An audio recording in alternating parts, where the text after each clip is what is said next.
Hello everyone, আশা করি সবাই তোমরা খুব ভালো আছো। তো অনেকেরই প্রবলেম হয় সিলোজিজমে a few or only a few এর কনসেপ্টে। তো প্রথমত অনলি থেকে শুরু করা যাক যে অনলি এ আর বি মানে কি। তাহলে অনলি এ আর বি মানে হচ্ছে অল বি আর এ, তো জিনিসটা ঘুরে যায়। বাট অনেকেরই সমস্যা হয় few a few or only a few নিয়ে।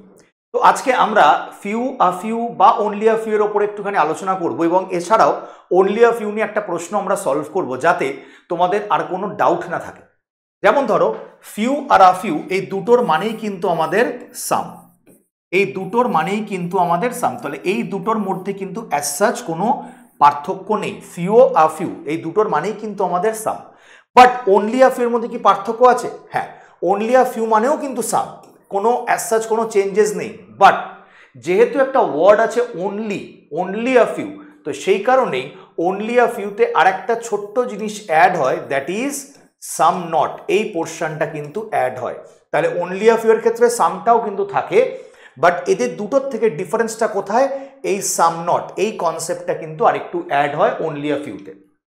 এইবার আমি যদি একটা ছোট্ট এক্সাম্পল দিয়ে বোঝাই, যে আমি যদি বলি যে ফিউ এ আর বি, তাহলে ডায়াগ্রামটা কিরম হবে? ফিউ মানেই সাম, তাহলে ডায়াগ্রাম কিরম হবে? Some A are B. এবং যদি আমি তোমাকে বলি only a few A are B, একদম ডিটেলে আলোচনা করবো যাতে কোনো অসুবিধা না থাকে সবারই, মানে ফিউ আর আ ফিউ বা অনলি আ ফিউ নিয়ে যাতে কারোর 1% কোনো ডাউট না থাকে। অনলি আ ফিউ মানে কি? অনলি আ ফিউ মানে হচ্ছে তোমার সাম তো অবশ্যই থাকবে, কিন্তু যেহেতু দেখতে পাচ্ছ তোমার সাম নটের একটা পোর্শন আছে, সেই জন্য আমার আর একটা পোর্শন এখানে অ্যাড হবে, দ্যাট ইজ কিছু পোর্শন এ আমাদের বি নয়, রাইট? তাহলে সাম এবং সাম নট, কারণ অনলি আ ফিউ এর গল্পটা কি হয়? সাম তো হবেই অবশ্যই, এবং সাম নটটাও কিন্তু এখানে যোগ হয়, রাইট? তাহলে সাম এবং সাম নট এই দুটোর যোগফল কিন্তু অনলি আ ফিউ। এবং যদি আমি পসিবিলিটির আওতায় ভাবি, তাহলে যদি আমি ধর এখানে যদি বলি যে all A can be B, some থেকে অল আমি কিন্তু পসিবিলিটিতে বলতে পারবো, অল বি মানে সিমিলারলি পসিবিলিটিতে কিন্তু আমি অল বলতে পারি, কারণ আমরা জানি যে সাম থেকে অল কিন্তু আমি পসিবিলিটিতে বলতে পারি, right? But in case of only a few আমি যদি বলি যে all A can be B, এই পার্টটা কিন্তু আমি বলতে পারবো না। কেন পারবো না? বিকজ আমার কিছু portion all A can be B এটা বলতে পারবো না, কারণ কিছু পোর্শন আমার যে বি হবে না এর, এটা কিন্তু অবভিয়াসলি সাম নটে কিন্তু বলা আছে।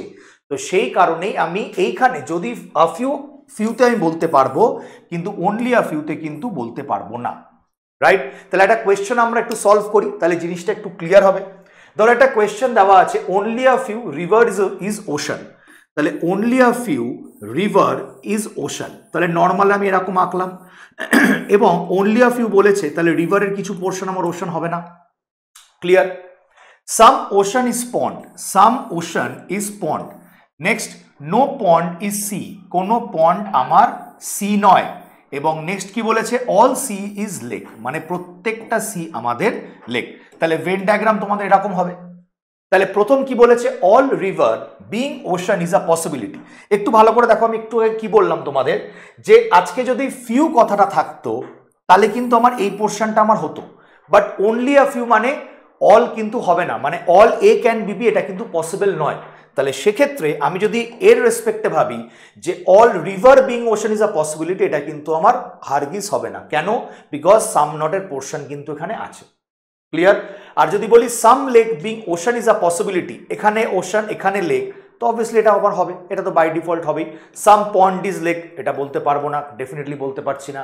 তাহলে এখানে কোনটা হবে? এখানে কিন্তু অ্যান্সার হবে অনলি টু উইল ফলো।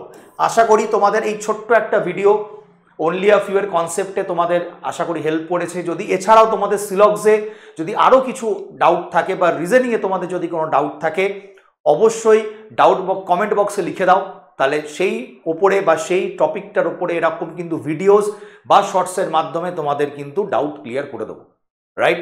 এবং প্র্যাকটিস সেশন জানো, ইউটিউবে ক্লাস সবাই জয়েন করে যাও, মানডে থার্সডে ফ্রাইডে রাত 8টার সময়। থ্যাংক ইউ এভরিওয়ান, ভালো থেকো, মন দিয়ে পড়াশোনা করো, অবশ্যই কোনো ডাউট থাকলে কমেন্ট বক্সে লিখতে কিন্তু ভুলো না। Thank you everyone, thank you.